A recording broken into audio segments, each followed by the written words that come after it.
Have you heard about his marriage with Aisha? Yeah, I have. And you're okay with that?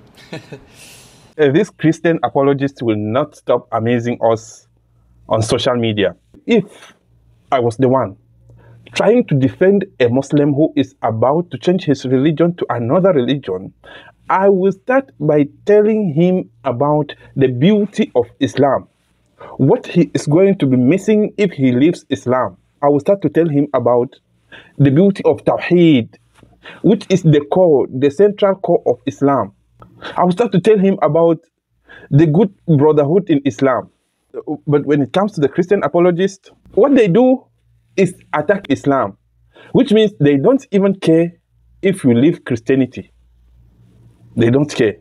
Their problem is, as you leave Christianity, you must not accept Islam. Apparently, Prophet Muhammad married a, well, I guess it doesn't say this in the Quran, so I don't even know how this is, where is this coming from, Hadith? It comes from the Hadith, which is What does how it you say? know, which is how you know anything about Islam or anything about Muhammad at all. Here it is. Let me show you. All right. So this is Sahih Bukhari.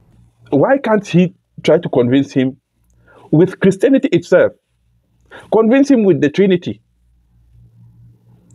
Convince him with the fact that Jesus Christ was God at the same time human. Let's see if that will make him remain in Christianity.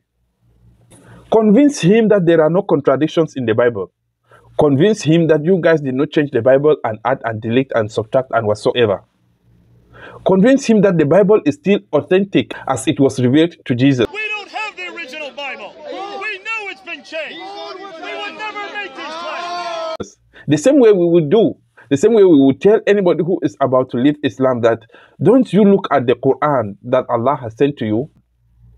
Ponder upon the Quran, because had it been this Quran we are from any other than Allah, you would have found in it many defections, many mistakes, many contradictions. But that can never be found in the Holy Quran. I want you to convince him using your own thing, using what you have, and tell him what he is going to be missing if he ventures to leave Christianity. But you can't. I know you can't. And it's obvious you can't, no matter how much you try. But since you know you can't, you think the easiest way is to attack Islam and to paint Islam dirty so that he will leave Islam. You are not calling him back to Christianity. Your main focus is that he should not accept Islam. Let me just ask you this: do you think that it's okay to sleep with a child?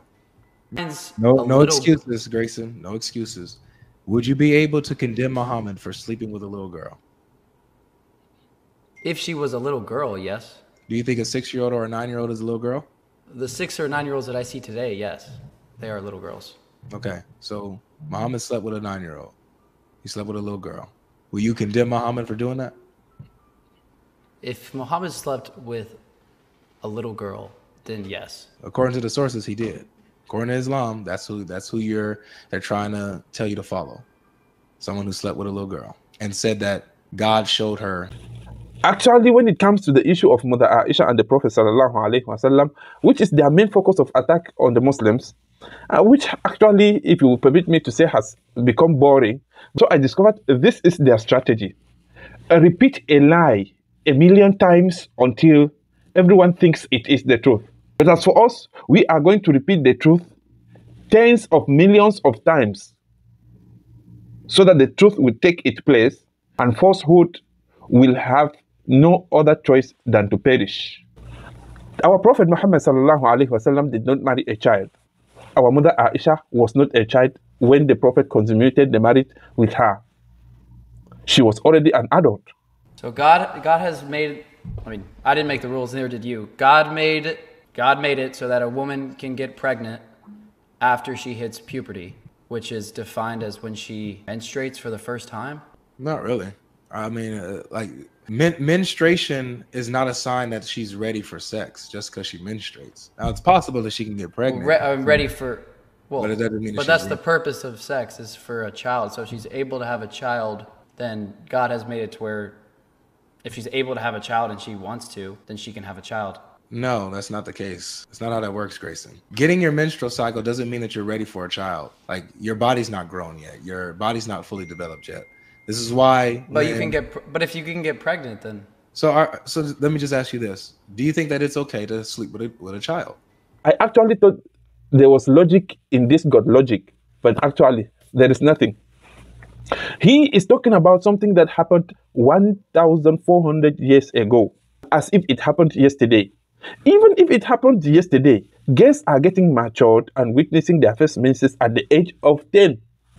And throughout history, the ages of menstruation is always changing. The Western kings in the Western empires who came maybe 600, 500, 800 years after Islam, they married girls who are less than 10 years old. Not really.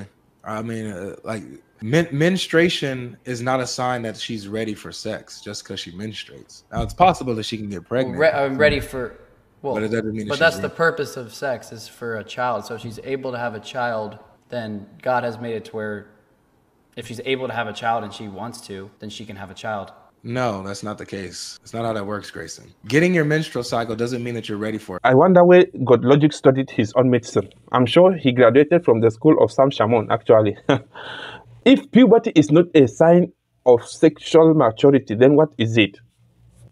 Grayson actually sounds more logical than Godlogic itself, because the end of the matter is this. God made it so. God who created everything made it so. God who created the gay child and the male child and the men and the women, he knows what is good for them.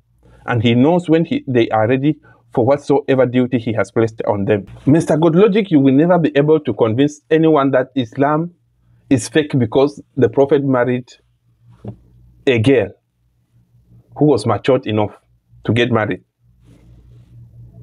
And you will never bring members to your Christian faith with this same strategy.